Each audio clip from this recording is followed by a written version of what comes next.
Baik, salam, selamat pagi, selamat hari Sabat untuk kita semua. Tentunya kita bersyukur kepada Tuhan, Bapak Ibu, umat Tuhan yang diberkati. Hari Sabat yang luar biasa Tuhan boleh berikan kepada kita. Tidak mengurangi sukacita kita walaupun kita berbakti melalui media yang kita gunakan saat ini. Tetapi kita percaya Tuhan hadir di dalam perbaktian kita. Karena di mana 2-3 orang berkumpul menyebut nama Tuhan, Tuhan hadir bersama-sama dengan kita. Saat ini saya akan menyampaikan firman Tuhan, tetapi saya mau kita semua kembali tunduk kepala dan kita berdoa. Tuhan Bapa di sorga, Allah yang baik. Saat ini ketika hamba-Mu menyampaikan firman-Mu Tuhan, urapilah kami Tuhan.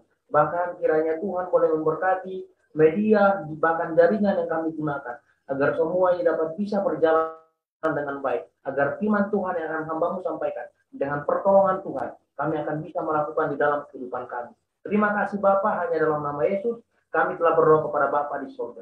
Amin. Papa, Mama, kenapa kalian harus pergi dengan cara seperti ini?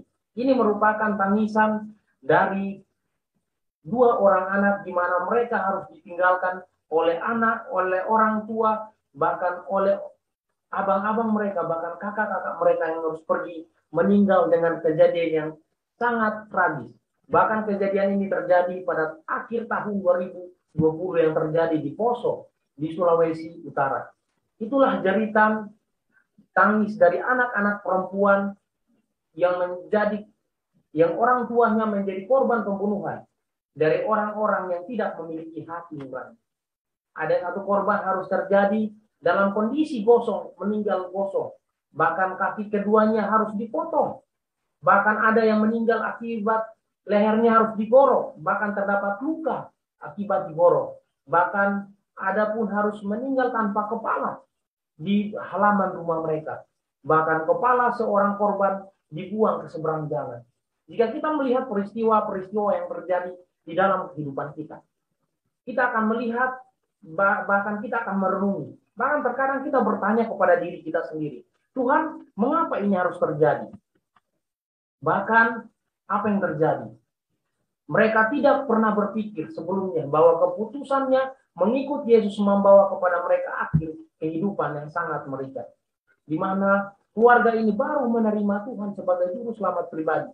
Dan mereka harus mengalami peristiwa seperti ini.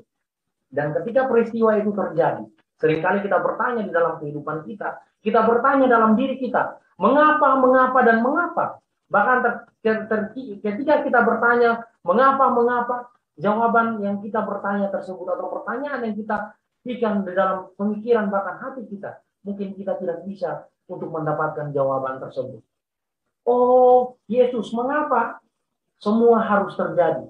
Kapan Tuhan datang untuk menyelesaikan semua persoalan-persoalan yang ada di dunia ini? Mungkin kita bertanya seperti itu. Oleh karena itu, saat ini saya akan membawakan firman Tuhan dengan judul, berapa lama lagi Tuhan? Berapa lama lagi Tuhan?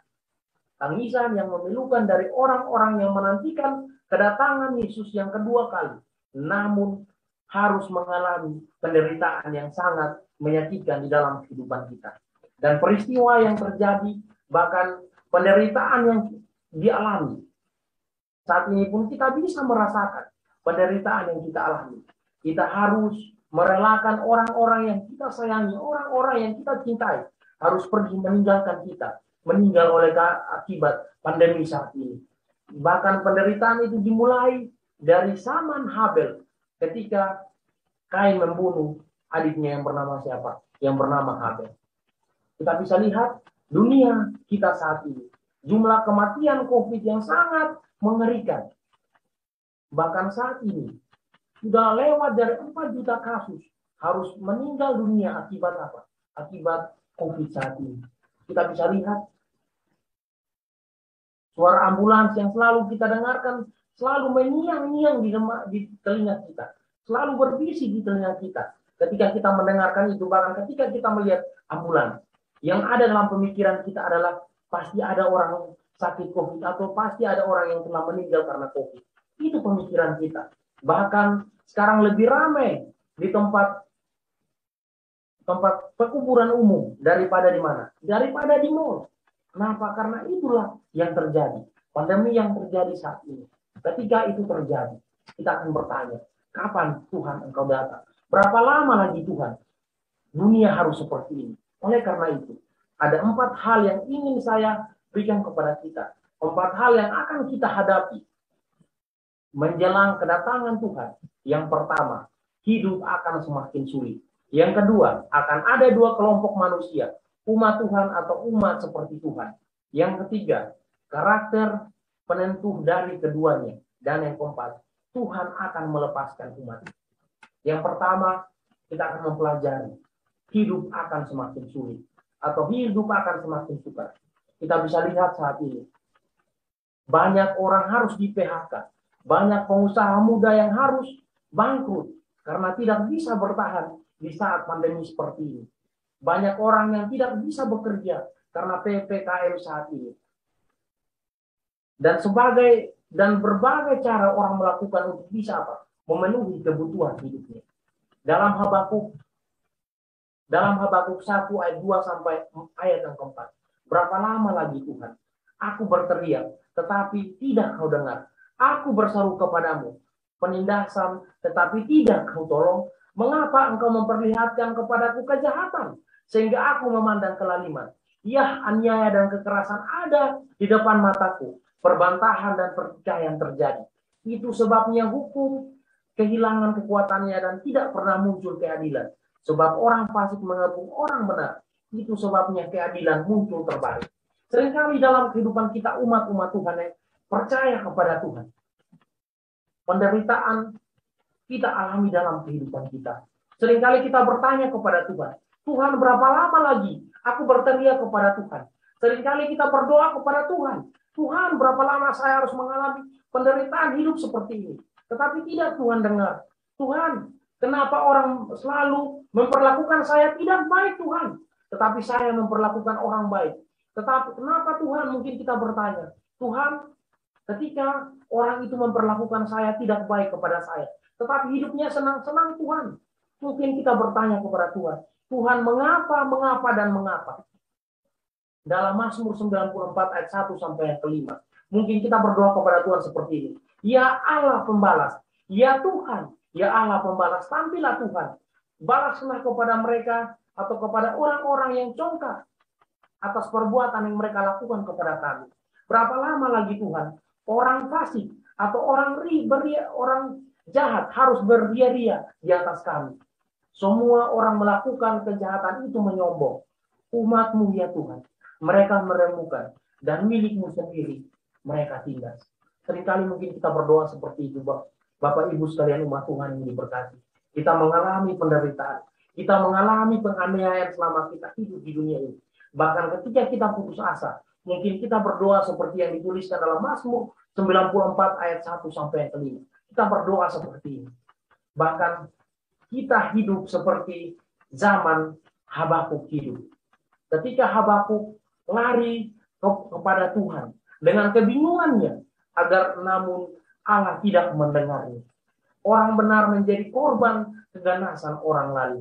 Mereka yang setia kepada Tuhan seringkali mengalami kesusahan yang diakibatkan oleh orang-orang yang tidak setia kepada Tuhan. Di satu sisi, anak Tuhan berusaha untuk melakukan perintah Tuhan. Namun di sisi yang lain, mereka melihat begitu banyak orang yang tidak menurut perintahnya. Namun hidup mereka nyaman, hidup mereka lebih makmur, bahkan hidup mereka lebih bahagia. Bahkan mereka bersikap semena-mena kepada anak Tuhan, kelihatan tidak mengalami kesusahan. Terkadang kita lari kepada Tuhan seperti Habakuk. Kita berdoa, tetapi Tuhan tidak menjawab doa kita. Kita setia kepada Tuhan, tetapi kehidupan kita mungkin biasa-biasa saja. Orang yang tidak setia kepada Tuhan, dia punya mobil, dia punya segala-galanya. Tetapi kita yang setia kepada Tuhan, kita mungkin hidup kita apa adanya. Tidak bertambah berkat itu. Bahkan mungkin kita bertanya kepada Tuhan, berapa lama lagi Tuhan saya harus mengalami penderitaan? Berapa lama lagi Tuhan saya harus mengalami kesusahan yang terjadi saat ini?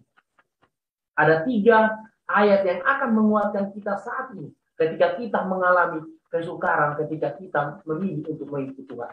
Yang pertama dalam Matius 5 ayat 10 sampai ayat yang ke-11. Berbahagialah orang yang dianiaya oleh sebab kebenaran, karena mereka lah yang mempunyai kerajaan surga. Berbahagialah kamu jika karena aku kamu dicela dan dianiaya, dan kepadamu difitnahkan segala yang jahat. Memang setiap orang yang mau hidup beribadah di dalam Kristus Yesus akan menderita aniaya. Kami dianiaya, namun kami tidak ditinggalkan sendiri. Kami dihempaskan, namun tidak binasa. Biarlah 3 ayat ini kita tetap pegang di dalam kehidupan kita, agar ketika kita mengalami kesukaran hidup, kita mengalami pencobaan bahkan persoalan hidup di dunia ini, kita percaya di balik itu Tuhan akan memberikan jalan keluar kepada kita. Saat dunia semakin sukar, umat Tuhan harus selalu berakar dalam kebenaran. Apapun yang terjadi di dalam dunia ini, Bapak Ibu sekalian, umat Tuhan yang diberkati, serta semua pemirsa yang menyaksikan siaran pada saat ini, saya ingin mengatakan kepada kita saat ini, saat dunia semakin sukar, umat Tuhan harus terus berakar di dalam Kristus. Apapun persoalan masalah kita, Tuhan kita lebih besar dari persoalan bahkan masalah yang kita alami, sekalipun yang terjadi dalam kehidupan kita. Yang kedua, akan ada 2 kelompok manusia, umat Tuhan atau umat seperti Tuhan. Akan ada 2 kelompok, lalang atau gandum, kambing atau domba. Saya ingin bertanya kepada kita semua saat ini. Mari kita bertanya di dalam hati kita masing-masing. Di mana posisi kita? Di mana posisi kita? Posisi kita seperti lalangkah? Seperti gandum? Seperti kambingkah? Seperti domba? Di mana posisi kita? Mari kita bertanya di mana? Di dalam diri kita masing-masing. Di dalam 2 Petrus 3 ayat 3 sampai ayat yang ke-6. Yang terutama, yang harus kamu ketahuilah bahwa pada hari-hari zaman akhir yang akan tampil pengejek-pengejek dengan ejekannya, yaitu orang yang menuruti hawa nafsu. Di mana akan timbul banyak pengejek. Mereka akan menuruti segala kemauan mereka dengan hawa nafsu mereka. Bahkan mereka akan berkata seperti ini. Di mana janji kedatangannya itu? Sejak Bapa leluhur kita meninggal, segala sesuatu tetap seperti semula. Pada waktu dunia diciptakan, mereka hidup sengaja tidak mau tahu bahwa oleh firman Allah langit dan bumi telah ada sejak dahulu, dan bumi juga sudah berasal dari air dan oleh air. Bahkan akan timbul namanya pengejek. Akan ada umat Tuhan atau umat seperti Tuhan. Kita di posisi yang mana? Kita di posisi umat Tuhan kah?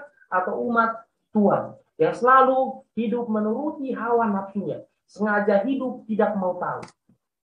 Siapakah pengejek-pengejek ini? 2 Petrus 3 ayat 4. Kata mereka, di mana kedatangan Yesus itu? Inilah pengejek-pengejek ini. Mereka akan berkata seperti, di mana Tuhan itu? Katanya Tuhan akan segera datang. Tapi Tuhan tidak pernah datang. Bapak Ibu sekalian umat Tuhan yang diberkati. Saya ingin menyampaikan kepada kita semua saat ini. Jangan pernah kita tanyakan, Tuhan berapa lama lagi Tuhan datang?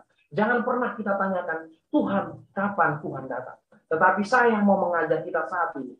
Kita bertanya kepada diri kita masing-masing. Kita bertanya kepada diri kita seperti ini. Tuhan, ketika Engkau datang kali yang kedua, sudah siapkah saya menyambut kedatangan-Mu? Karena janji Tuhan di dalam 2 Petrus 3 ayat 19. Tuhan tidak lalai menepati janjinya. Walaupun ada seorang pun yang mengatakan Tuhan tidak akan datang. Tetapi kita harus percaya Tuhan datang.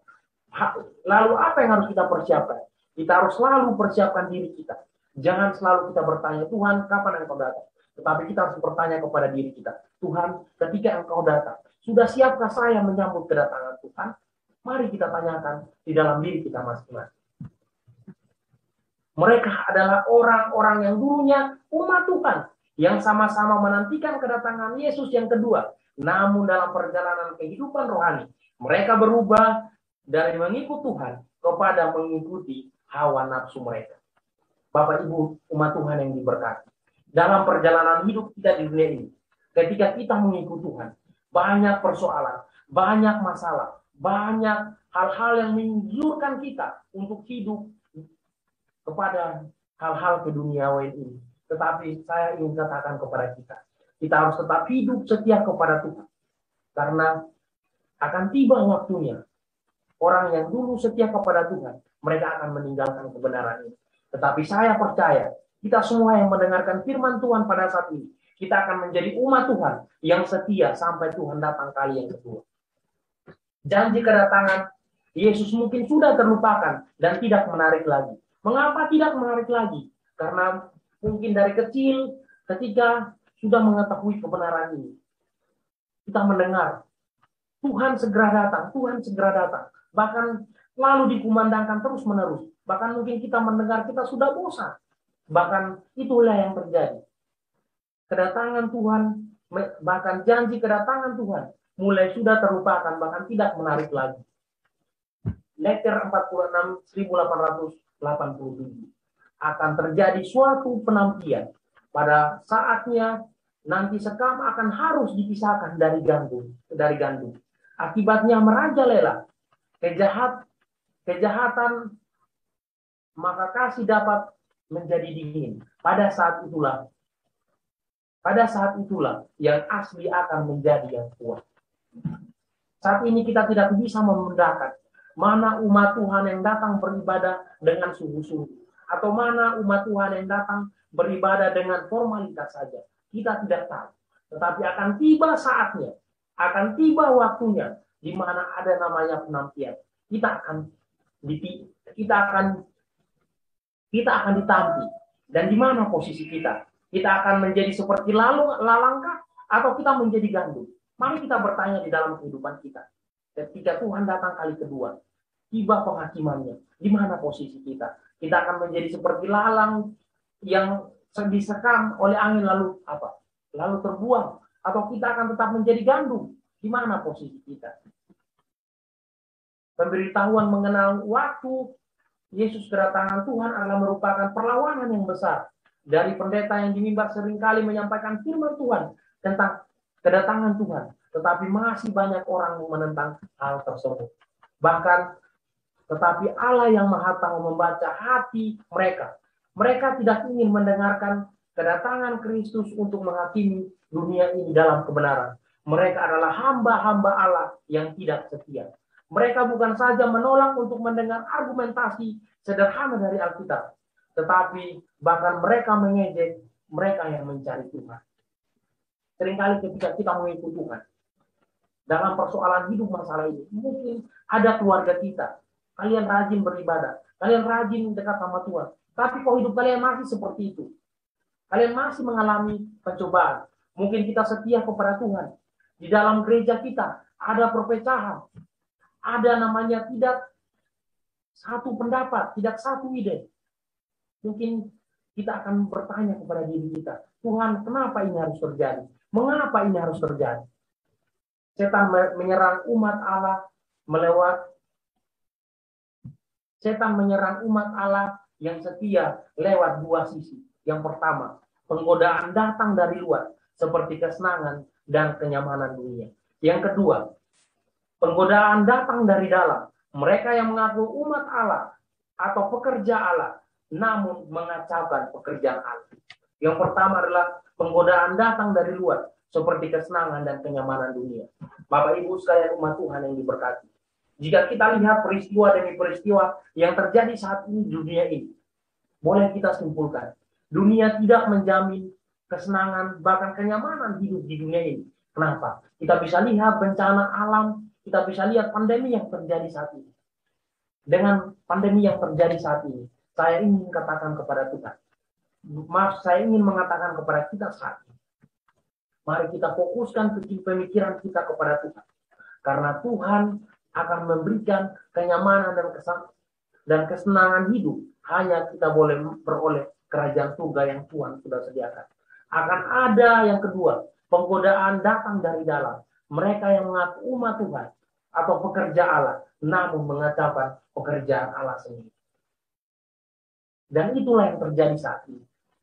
Ada umat Tuhan atau orang yang merasa dia paling pintar di dalam gereja sekalipun, dia akan berusaha untuk memakai pemikiran dia sendiri untuk bisa mau memajukan pekerjaan ini. Tetapi kita tidak tahu, di balik itu, dia punya kepentingan diri sendiri untuk mau menguasai satu lembaga atau satu gereja. Dan itulah yang terjadi. Setan memakai orang-orang untuk mengacaukan gereja, bahkan mengacaukan organisasi kita. Tetapi kita percaya, kita punya Tuhan yang sanggup melepaskan kita dari setiap masalah, bahkan apapun yang kita alami di dunia ini. Tuhan akan segera datang. Harus terjadi suatu pemurnian dan penampian di setiap jemaat. Karena di antara kita adalah orang-orang yang jahat, yang tidak menyukai kebenaran atau menghormati Allah. Akan tiba waktunya. Lalang akan dipisahkan. Lalang dan gandum akan dipisahkan. Kambing dan domba akan dipisahkan. Mari kita bertanya, Tuhan, di mana posisi saya ketika pemurnian atau penampian itu terjadi? Tapi saya mau katakan kepada kita saat ini, mari kita berdoa, kita setia kepada Tuhan, agar ketika proses pemurnian bahkan penampian itu terjadi, kita akan didapati. Kita adalah umat-umat yang setia, umat-umat yang selalu hidup lebih dekat kepada Tuhan. Namun tidak lagi mereka mempunyai kekuatan hidup seperti pengabdian kepada Allah dari gereja-gereja lainnya, akan mendapatkan malapetaka dari Allah sebagaimana gereja-gereja yang menolak hukum Allah. Akan tiba saatnya. Kita bisa lihat mungkin orang fasik hidup sedang beria-ria. Mereka senang di atas penderitaan orang lain. Tetapi kita percaya Tuhan akan melepaskan kita dari setiap persoalan, bahkan penderitaan, bahkan penganiayaan yang kita alami saat ini. Tuhan tidak akan memaafkan orang-orang yang mengenal kebenaran jika mereka tidak menurut perintah-perintahnya, baik dalam perkataan bahkan perbuatan.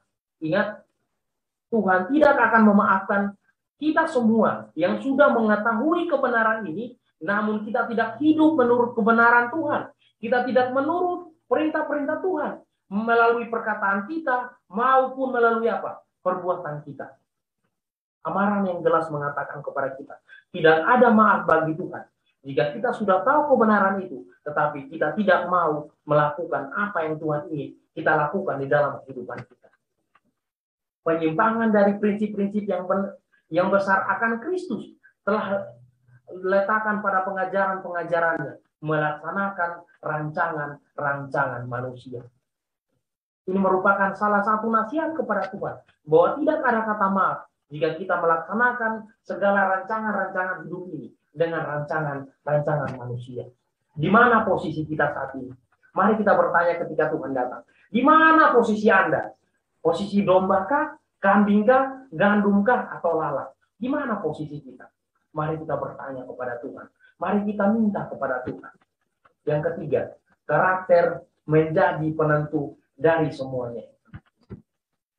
Dunia dan isinya akan ditentukan oleh nasibnya. Bahkan langit dan bumi akan hangus. Bahkan apa yang terjadi?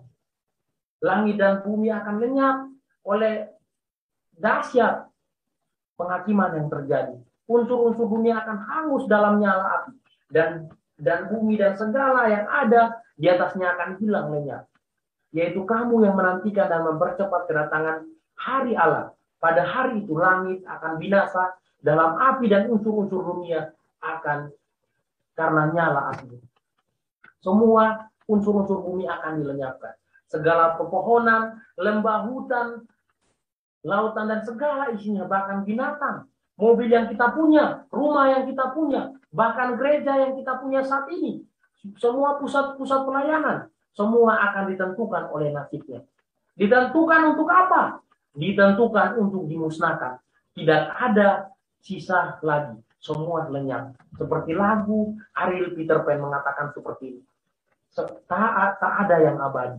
Di dunia ini tak ada yang abadi, Bapak Ibu sekalian, umat Tuhan yang diberkati. Dalam Ayub 1 ayat 21, dengan telanjang aku datang ke dunia ini, dengan telanjang juga aku kembali kepadanya.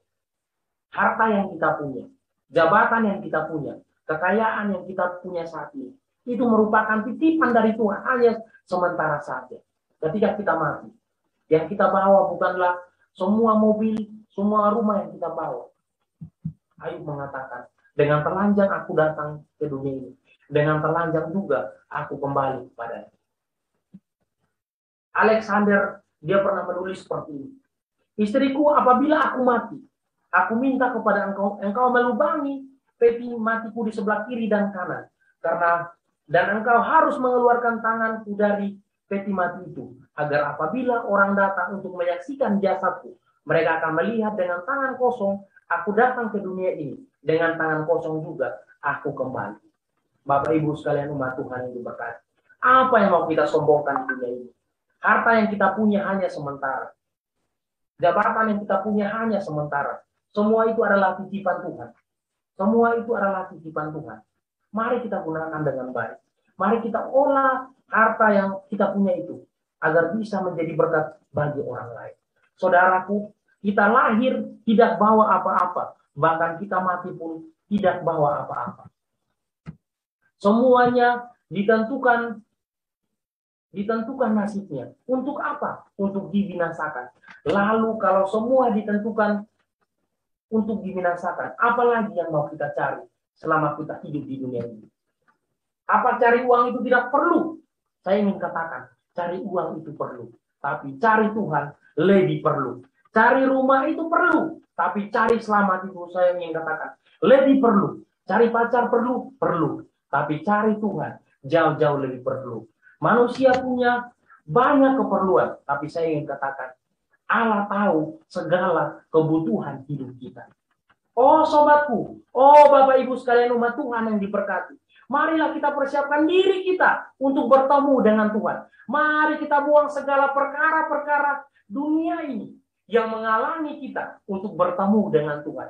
Karena perkara-perkara dunia ini satu kelak akan ditentukan oleh nasibnya. Saya ingin katakan kepada kita, masalah yang kita punya saat ini, persoalan penderitaan yang kita punya saat ini, kita percaya Tuhan kita jauh lebih besar dari persoalan-persoalan yang kita punya. Karena persoalan kita, masalah yang kita punya akan ditentukan oleh nasibnya. Mari kita hidup setia kepada Tuhan. Mari kita persiapkan diri kita. Seperti ayat Alkitab mengatakan, jika mata kananmu menyesatkan engkau, maka cucilah mata itu. Jika harta kita membuat kita jauh daripada Tuhan, mari kita perlahan-lahan kita tinggalkan. Mungkin gadget kita yang membuat kita jauh daripada Tuhan, mari kita perlahan-lahan kita tinggalkan. Mari kita hidup lebih dekat dengan Tuhan. Dan kita mau bertemu dengan Tuhan untuk membawa kita masuk ke dalam satu tempat yang menjadi tempat sukacita. Di sana tidak ada lagi rasa tangis, tidak ada lagi kesedihan. Maka jika matamu yang kanan menyesatkan engkau, cungkilah dan buanglah itu, karena lebih baik bagimu jika satu anggota tubuhmu binasa daripada tubuhmu yang utuh dicampakkan ke dalam neraka. Jika ada segala sesuatu yang mungkin membuat kita jauh daripada Tuhan, mari kita tinggalkan agar kita boleh hidup lebih dekat kepada Tuhan. Tidak ada sesuatu pun yang kita bawa dari dunia ini selain karakter kita yang telah ubah menjadi sama seperti Yesus Kristus. Harta yang kita punya hanyalah titipan. Semua yang kita punya hanyalah titipan. Tetapi apa yang harus kita bawa ke surga nanti adalah karakter kita. Karakter merupakan password atau merupakan bekal kita untuk masuk ke dalam kerajaan surga. Saya ingin katakan kepada kita semua umat Tuhan yang diberkati. Hidup dunia paling sengsara seperti ini. Setiap hari Sabtu kita datang ke gereja. Setiap hari Rabu kita datang ke gereja. Setiap hari Jumat kita datang ke gereja. Bahkan semua program-program gereja lakukan. Kita semua ikut, bahkan kita aktif dalam pelayanan tersebut. Tetapi sangat disayangkan ketika Tuhan datang, kita tidak masuk ke dalam kerajaan surga. Kita harus bersyukur kepada Tuhan. Bila kita diciptakan di dunia ini, kita punya kesempatan untuk masuk ke dalam kerajaan surga. Coba kita bayangkan jika kita tidak hidup di dunia ini. Kita tidak punya kesempatan untuk masuk ke dalam kerajaan surga. Banyak hal yang tidak penting yang harus kita tinggalkan dan lupakan. Keselamatanmu jauh lebih penting dari apa yang dunia janjikan. Kita bisa lihat dunia saat ini. Dunia saat ini tidak bisa menjanjikan kebahagiaan bahkan kenyamanan hidup. Kenapa? Karena peristiwa, bencana alam, bahkan pandemi yang terjadi saat ini. Yang keempat, Tuhan akan melepaskan umatnya. Penderitaan, permasalahan, segalanya. Yang keempat, ada satu janji Tuhan. Tuhan akan melepaskan umatnya. Menantikan kedatangan Tuhan itu sama seperti perempuan yang mau melahirkan. Artinya, ada bayi yang belum lahir, belum umur 9 bulan dia sudah lahir. Bahkan ada bayi yang sampai umur 11 bulan baru dia melahirkan. Pengalaman melahirkan adalah suatu penderitaan yang paling hebat, bahkan paling mengerikan yang terjadi oleh seorang perempuan. Namun, begitu sakit, hampir mau mati, perjuangan yang sangat berat yang harus dia alami. Namun ketika bayi itu lahir, gembiranya melebihi kesakitan dan penderitaan yang dialami. Menunggu kedatangan itu sakit, Bapak Ibu sekalian. Kita harus mengalami penderitaan. Kita harus mengalami pencobaan, bahkan segala persoalan hidup kita. Namun kalau Tuhan datang kali yang kedua, kegembiraannya, sukacitanya, kebahagiaannya jauh lebih besar daripada penderitaan yang kita harus tahan selama hidup kita di dunia. Mengapa Yesus belum datang? Apakah Yesus tidak kasihan dengan kita saat ini? Apakah Yesus sengaja? Yesus tunggu sampai kita lengah dan tidak berjaga-jaga baru dia datang. Saya ingin katakan kepada kita, Tuhan akan datang. Tuhan tahu waktu yang terbaik. Tuhan datang untuk menjemput kita. Di dalam 2 Petrus 3 ayat 9. Tuhan tidak lalai menepati janjinya. Sekalipun ada orang yang menganggapnya sebagai suatu kelalaian, tetapi ia sabar terhadap kamu. Karena ia menghendaki supaya jangan ada orang yang binasa. Tuhan mau kita semua sebagai umat Tuhan. Janji Tuhan sudah pasti, Tuhan akan datang. Bahkan Tuhan tidak mau ada orang yang binasa. Oleh sebab itu, apa yang harus kita lakukan? Kita tetap setia kepada Tuhan. Anggaplah kesabaran Tuhan sebagai kesempatan kita untuk beroleh keselamatan. Apakah yang harus saya lakukan untuk bertemu dengan Tuhan? Apa yang harus saya lakukan untuk bisa bertemu dengan Tuhan? 2 Petrus 3 ayat yang ke-14. Sebab itu, saudara-saudaraku yang kekasih, sambil menantikan semuanya ini, kamu harus berusaha yang pertama, supaya kamu tidak bercacat dan tak bernoda di hadapannya dalam perdamaian dengan Tuhan. Apa yang harus kita lakukan? Selama kita masih hidup di dunia ini, mari kita hidup lebih dekat dengan Tuhan. Bahkan kita hidup tak bercacat, tak bernoda di hadapan Tuhan. Walaupun dunia yang semakin hancur, kita tetap menjadi umat-umat Tuhan yang tetap setia. Mungkin hidup kita mungkin seperti Petrus. Petrus adalah seorang yang keras kepala. Maunya menjadi yang pertama. Kadang-kadang suka memberontak. Lebih menuruti hawa nafsunya daripada nasihat Yesus kepadanya. Terkadang mungkin mulutnya lebih cepat mengeluarkan kata-kata tanpa memikirkan akibat kemudian. Bahkan Alkitab mencatat bahwa dia adalah seorang yang pernah menyangkal Yesus dalam hidupnya. Bahkan dia dikatakan tidak jauh berbeda dengan siapa? Berbeda dengan Yudas. From nothing to something. Petrus tidak sempurna. Ia punya banyak kelemahan dan kekurangan. Tetapi ketika Yesus memberikan kesempatan kepadanya, Petrus tidak melepaskannya. Bahkan kesempatan yang kita punya saat ini, hidup ini adalah kesempatan Bapak Ibu sekalian, umat Tuhan yang diberkati. Kita tidak tahu kapan ajal menjemput kita. Kita tidak tahu kapan kita harus mati. Tetapi apa yang harus kita lakukan? Ketika kesempatan yang masih ada saat ini, jangan pernah kita kendor. Tetapi kita harus tetap hidup lebih dekat kepada Tuhan. Kita harus pegang erat-erat kesempatan ini. Bahkan Petrus menghargai kasih karunia yang berlimpah kepada Yesus. Yesus telah berikan untuk dirinya. Mungkin kita seringkali hidup seperti Petrus. Bukankah Petrus sama seperti kita? Seperti Anda yang suka dan seperti saya. Kita mungkin suka melawan akan perintah Tuhan. Mungkin kita juga suka untuk menuruti hawa nafsu kita dari apa yang Tuhan katakan.